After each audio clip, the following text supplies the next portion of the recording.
We're so glad to be chatting with you today. This is our third podcast. Let me introduce everybody. We have Wellon Bridger and Mary Beth. We serve on the Mwana Villages team.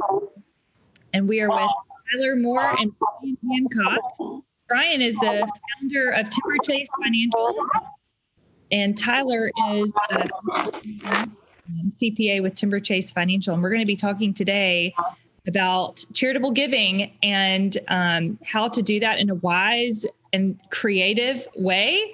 So thank you guys for joining us. I'm glad to be here. Thanks for having us. Yeah. So I'd love to hear, first of all, how did each of you guys get connected with Mwana? Tyler, maybe you can share with us first how you got connected to Mwana. Yeah, so my wife Emily and I joined Cahaba Park Church, where Wellon and her husband Stephen go, probably 8 years ago. And I think anyone who knows Wellon and Stephen know they're very passionate about this cause and Mwana. So it didn't take us long to hear about it and get plugged in, come to some of the annual fundraisers, and we've just been involved with it ever since. How about you, Bryan? So somebody near and dear to Mwana, Kristen Shaw, used to be an employee here at Timberchase, and while she was going through an adoption process with Mwana, that was the same time that she worked with us. So we kept hearing her say this funny-sounding word as it related to her, bringing her daughter home. And she left here several years ago, but we've remained friends and acquaintances. And I've been following the Shaw family progress.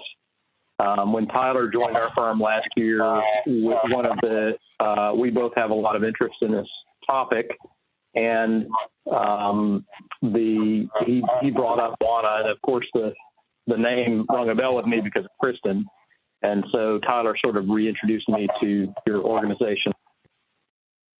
Love it.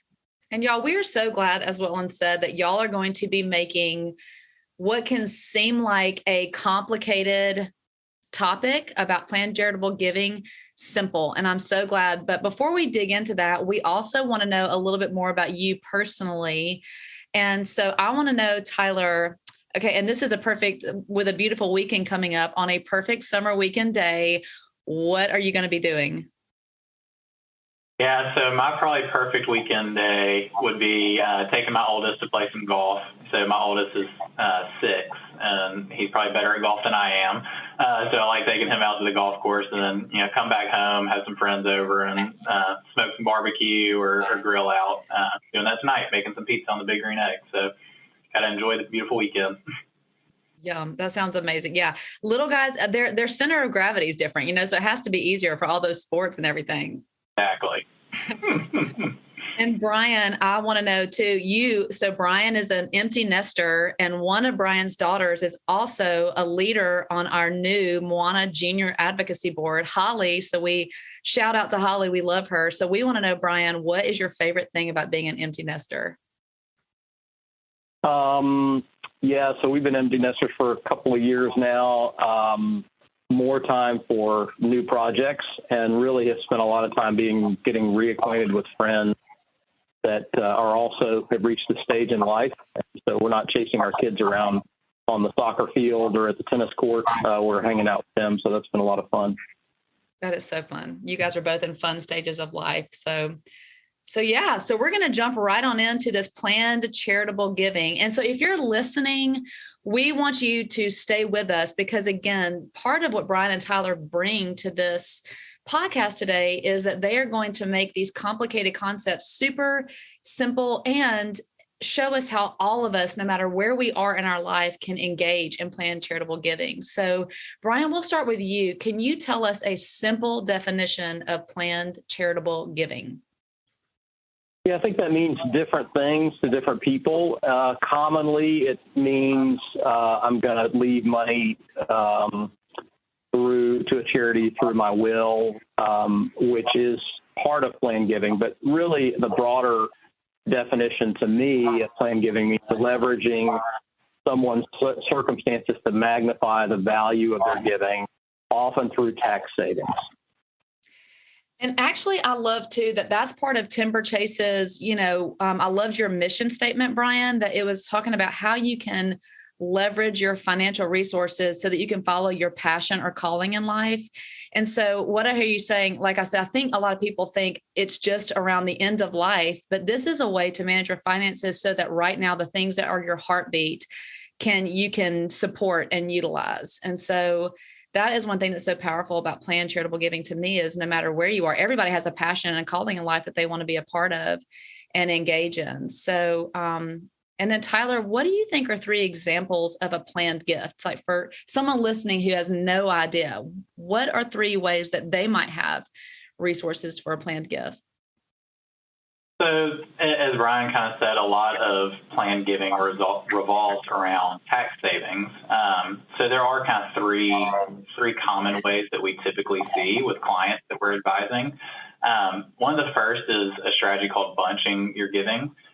So with tax reform in 2017, there were some changes that were made that really made itemized deduction either harder to do or just not as efficient of a way to do your deductions on your tax return. Largely that's because the standard deduction was almost doubled. So now for like a married couple, the standard deduction is about $25,000. So even someone who's very charitably inclined, they might not be hitting that $25,000 threshold to make it worth itemizing their deductions, or if they're itemizing, they might just be right above it. So if you've got $26,000, then really you're only getting a tax deduction essentially for $1,000. So a way that we've seen since then to kind of counteract that is bunching your giving. So you can do this in a couple of ways. One would be if you just want to pre-give for the next year. So if you're someone who gives regularly to specific charities or religious organizations and you kind of know, here's what I plan on giving next year, then in December, you can go ahead and write a check to those organizations. And that way you get a very large itemized deduction that year, and you can take the standard deduction next year, essentially getting free tax deductions. Or you can do another form of bunch giving is called a donor advised fund. So for those who are giving a much larger amount or want to pre-give for several years, say you give $15,000 a year and you want to pre-give for 4 years, you could give $60,000 to this donor advised fund, which is a charitable organization. So you get the tax deduction for it. And then over whatever time period you want, you advise that fund where to give the money. So over those years, you can say, give $2,000 to Mwana this month, and they'll write a check and send it to Mwana. Either scenario, we strongly advise letting the charity know if you're writing pre-funding your giving, just so that those charities can plan for that in their budget and their cash flow. Another very common way for older individuals who might have an IRA, so if they're over 70 and a half, they can do what's called a qualified charitable distribution. So this, if you're in that stage of life and you've got IRAs, you're soon looking at either taking distributions or having required minimum distributions. And when you take that distribution from your IRA, typically you're having to pay income taxes on that amount. So for someone who wants to give to charity, if they take it from the IRA and write a check, they're recognizing income and then potentially getting a tax deduction. A way to kind of go around this is this qualified charitable distribution is a way to send the money directly from your IRA to whatever charity you want to send it to. This way, you don't have to pick up the income on your tax return, which that can really help you in terms of other things like how much of your Social Security income is taxable, Medicare, or some other items. And then you also can take the full standard deduction, and you don't have to take the itemized deduction to get that charitable contribution. So for people in that stage of life, that is generally the most efficient way to do their giving. And lastly, one that we really see frequently and probably deal with year in and year out with most of our clients is giving appreciated stock. So for people who have taxable investments, so investments that are not in an IRA or 401k or typical retirement account that may have unrealized capital gains. So, common one you might see right now is Apple stock. You might have $20,000 sitting in your account of Apple stock with a large amount of gains that if you were to sell it, you're going to have to pay capital gains tax on it. So if, say, this individual individual wants to give $20,000 to Mwana this year, if they would typically give cash, it would be more beneficial instead to give the stock. So they can tell their brokerage or their broker to transfer the stock to Mwana's brokerage account. Mwana can then turn around and sell that stock without having to pay any tax, since Mwana is a charity. And that individual could then take the $20,000 they would have given to Mwana and instead reinvest it in their taxable account. So that way, financially, they're still in the same whole position, having the same investments they would have, but they've just gotten rid of a large unrealized capital gain. So for people who have a lot of taxable investments and are very charitably inclined, if you plan it out right, you can theoretically never have to pay capital gains tax. So it's just an extremely efficient way to do it. Most charities are set up where they can accept stock. So it's a great idea for many people to consider.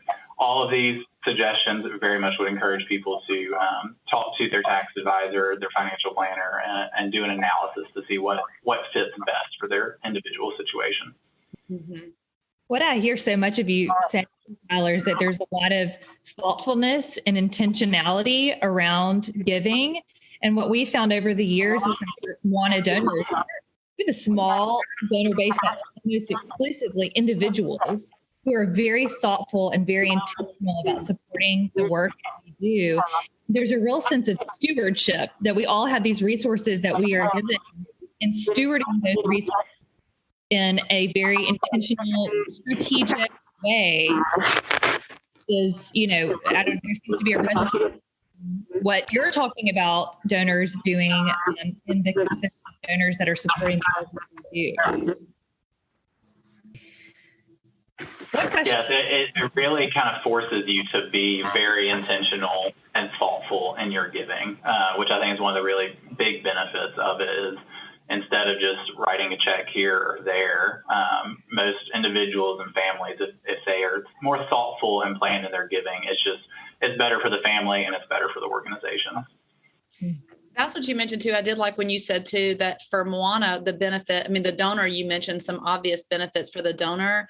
And then also for the charity, it allows us, we have so many like monthly sponsors. And when someone gives monthly sponsorship, we are able to budget with that money. And it's the same with planned charitable giving, that knowing that ahead of time is so beneficial to the organization so that we can know this is coming in.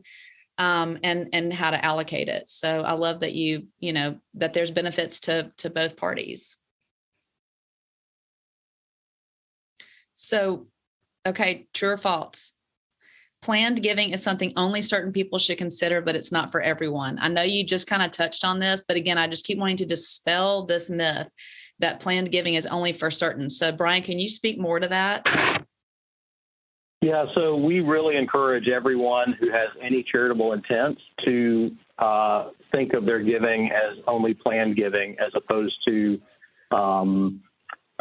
just inadvertent giving or just writing a check thoughtlessly. And so, a couple of examples of that. So we might have someone with a lot of resources. When we think about planned giving, we may be thinking about what's in their will or on their beneficiary forms, or we may be doing something that's really complicated and esoteric. We might have someone who owns a strip mall and it's been in the family for years and years, and it has, if they sell it, they're going to pay a lot of capital gains tax. There are ways to give away hard assets like that. And that's planned giving for that particular family. But on the other end of the spectrum, so I have 4 children and they're all in their 20s, and we've had discussions with them about how to be really thoughtful and mindful about their giving. That's giving that's planned, giving that's intentional. And for a lot of people in their 20s, a couple of the strategies that Tyler has talked about, specifically bunching deductions. And even for, smaller donors, there are now donor advised funds that kind of target small donations or people who are specifically trying to deal with the bunching of bunching of deductions. So there are opportunities anywhere on the spectrum, on the age spectrum, on the family status spectrum, and on the whether one is wealthy or not wealthy. We just think that every gift, all charitable giving should be should be thought out carefully. That's planned giving. So it is not just for people who are wealthy or old. It's really for everybody that has the charitable intent. I love that. I love that. I think that dispels a myth. And I know, Tyler, that you mentioned, are there any current tax proposals that could impact planned giving? Yeah, so I'm sure as anyone who follows current news knows, there are several large tax proposals in some of the upcoming bills under consideration in Congress right now. A lot of what's in those could impact planned giving, but I think across the board, all of them don't make planned giving less important. They really make it more important. So probably one of the most notable ones is the proposal to raise the capital gains tax to close to 40%. And something like that really just makes the opportunity for tax savings that much greater. So I wouldn't encourage people to get bogged down in the specifics of everything, because it will change. But I think across the board, whatever tax proposals do end up getting voted on and passed, it's just going to make this more important to look at for each individual and family. Awesome. Awesome. Awesome. What have we not asked y'all that you would want to tell somebody? So I would say, I think a common hurdle that we see with people, particularly people who give to religious organizations, their church, through a monthly tithe, is there's that spiritual component for a lot of people in their giving, and kind of having that, sacrificial giving. And they don't necessarily adjust easily to the idea of giving in a planned way, particularly trying to optimize tax savings. And it's just kind of a almost mental hurdle I feel like you've got to get over and look at the analysis, look at the potential tax savings.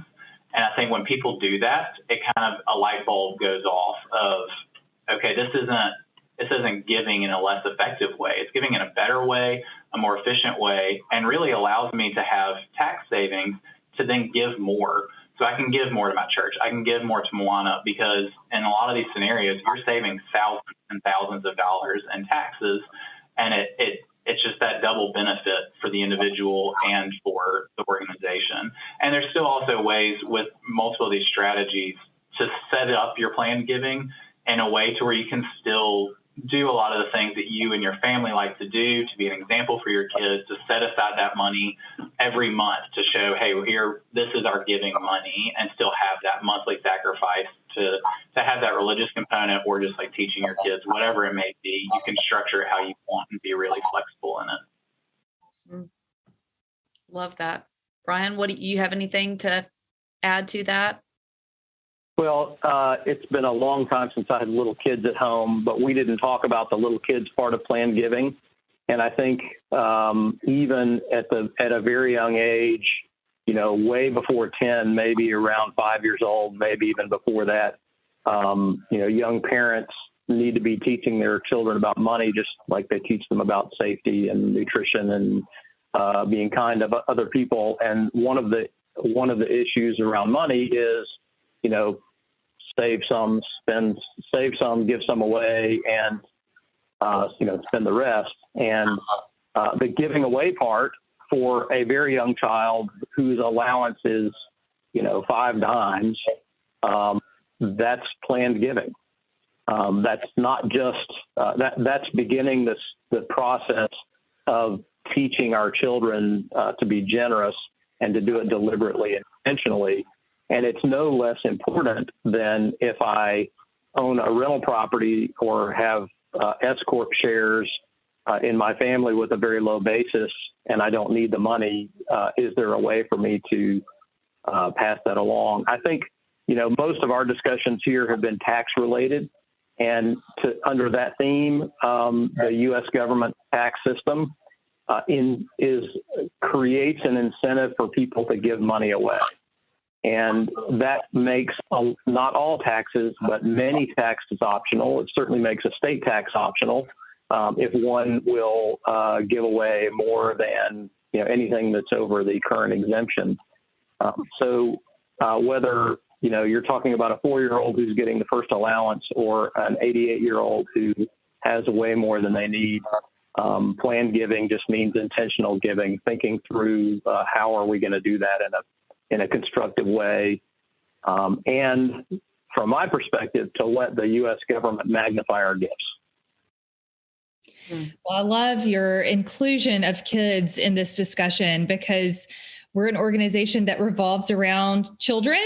And that's been one of the greatest joys over the years, is to see kids get involved. We're actually right now coming up to VBS season, where we're going to have kids supporting Mwana and learning about Congo and learning about the kids at the refuge. And that's one of my favorite things every year, is to see these kids learn about what life is like for these kids, and then think, I can actually do a lemonade stand and give part of that donation to it. It does teach that pattern of being intentional and being generous with the things that we have.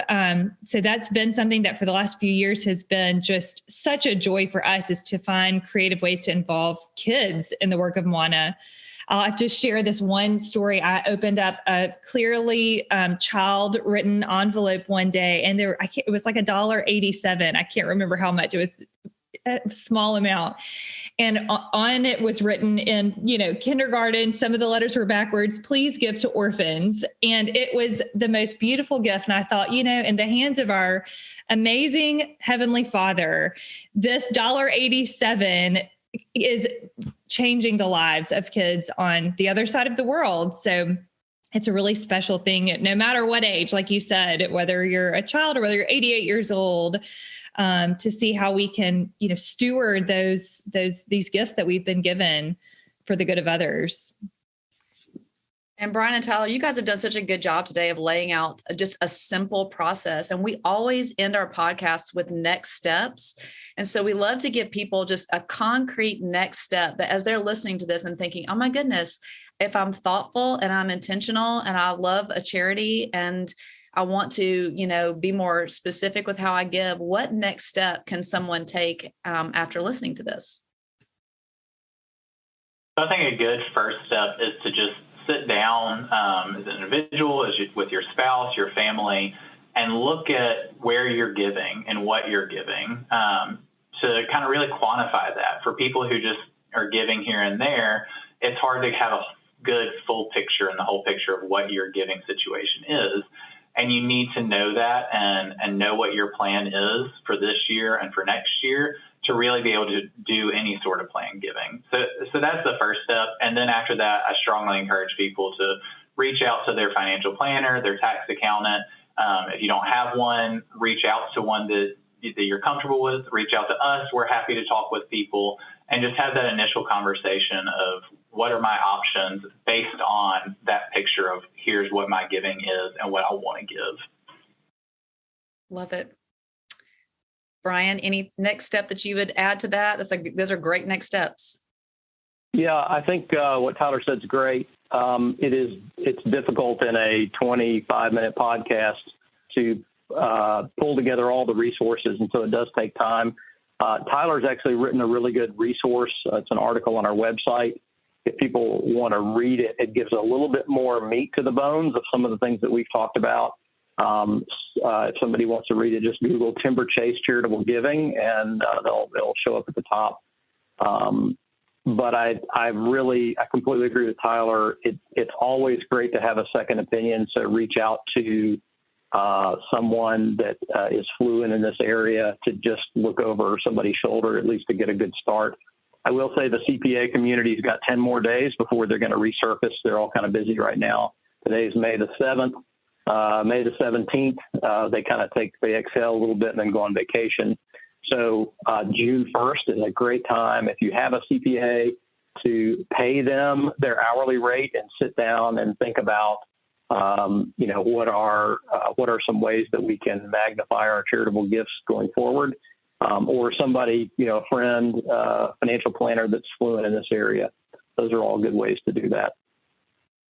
Awesome. Thank you guys for sharing your expertise with our Mwana community. We're really grateful for your time, and we're looking forward to directing more folks your way to get this planned charitable giving underway. Yes. Thank y'all so much, Bryan and Tyler. Great. Y'all, we enjoyed this. This Yeah, is it's been a pleasure. Happy to help any way we can. Until next time.